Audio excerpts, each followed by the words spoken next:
रही है जो कि कनेक्ट करती है टुवर्ड्स अख्तराबाद को, वो हमने कंप्लीट की। सब्जल रोड हमने कंप्लीट की, उसका सिर्फ 5% काम रह गया है, उसमें स्ट्रीट लाइट्स लगने हैं। ये एक साल के अंदर उसको हम एयरपोर्ट रोड के साथ अब कनेक्ट कर रहे हैं। किडनी सेंटर से लेके सीधा वो जाके नादरा के दफ्तर के साथ एयरपोर्ट पे कनेक्ट हो रही है। एक्विजिशन कंप्लीट होगी भी है, धड़ाधड़ उस पर काम चल रहे हैं, उस पर ब्रिजेस बन रहे हैं। अब क्योंकि आपको मैंने बताया कि नए प्रोजेक्ट पे अदालतों के मामला आ जाते हैं, स्टेज आ जाते हैं, पर वो भी हम स्पीड से कर रहे हैं। एयरपोर्ट की ब्यूटिफिकेशन का प्रोजेक्ट चल रहा है। इसी तरह हमारी जो जरगून रोड है उसकी एक्सपेंशन का प्रोजेक्ट चल रहा है, जिसमें हमारी रेलवे के साथ लड़ाई चल रही है। एयरपोर्ट की ब्यूटिफिकेशन में देखें, नॉर्मली कोयटा के अंदर ये कॉन्सेप्ट रहा है कि ब्यूटिफिकेशन का मतलब ये है कि आप सिर्फ जो है वो 3-4 बड़े से स्टैच्यूज लगा दें। नहीं, इस दफा हमने कहा है कि हम ब्यूटिफिकेशन के लिए उसमें ग्रीन एरियाज को डेवलप करेंगे, कि वो दरख्त वहां पे लगें और खूबसूरत लगें, और उनकी स्ट्रीट लाइट्स फंक्शनल हो, रोड का नेटवर्क कंप्लीट हो, और फिर उसका डेकोर हो, ब्यूटिफिकेशन हो। और साथ ही साथ जो गंदी दुकानें हैं, अगर आप एयरपोर्ट रोड पे देखें तो आपको लगता है कि आप किसी कच्ची वादी में घूम रहे हैं। तो उन दुकानों को अपलिफ्ट भी कर रहे हैं। उस पर बहुत सारे लोग कह रहे हैं कि ये प्राइवेट लोग हैं, आप इनसे कराएं, लेकिन प्राइवेट लोग अगर नहीं करते तो पाकिस्तान में कोई कानून नहीं है कि आप किसी को जबरदस्ती कहें कि वो 15 से 20 लाख रुपए अपनी दुकान के ऊपर एक्स्ट्रा लगाए।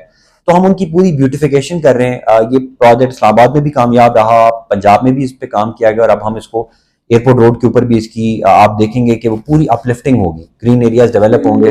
उसको नज़ारा देखें देखें हमारी टूरिज्म की इंडस्ट्री बेड़ा गर्क हो चुकी हुई है।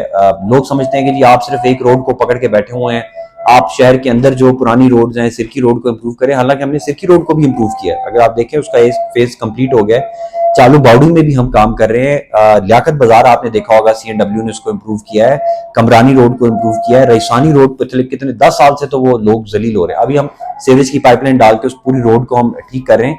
तो इस रोड पे भी आपको, ताकि जो हमारे मेहमान है, जो कोयटा का फेस है, वो शक्ल तो बेहतर हो ना, जिस्म को भी हम इम्प्रूव करेंगे। इसका मकसद ये नहीं है कि सिर्फ शक्ल अच्छी हो और जिस्म, लेकिन फेस तो कम से कम इम्प्रूव हो। लोग आए, हमारे टूरिस्ट आए, हमारे ब्यूरोक्रेट्स आए, इंटरनेशनल एजेंसीज के लोग आए, they should feel they're in a modern city, ताकि शहर की इकोनॉमी इंप्रूव हो। देखें, कोयटा शहर के मसले सिर्फ सड़क बनाने से हल नहीं होंगे, ये तब हल होंगे जब लोग यहाँ पर आने से घबराएंगे नहीं।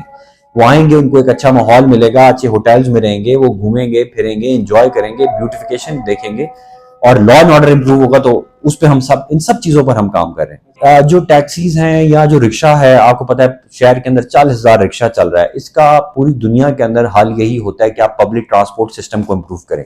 हमारी 8 गाड़ियां पहले चल रही हैं, अल्हम्दुलिल्लाह 4 गाड़ियां मजीद आ रही हैं, उनमें से 3 जो है कोयटा शहर के अंदर चलेंगी। हम खवातीन के लिए पिंक बसेस चला रहे हैं, एक बार हो चुकी हुई, अगले 1-2 महीने के अंदर अंदर चीफ मिनिस्टर साहब उसकी इनॉग्रेशन करेंगे। तो ये जो 7-8 बसेस शहर में ऐड होंगी, पहले 8 बसेस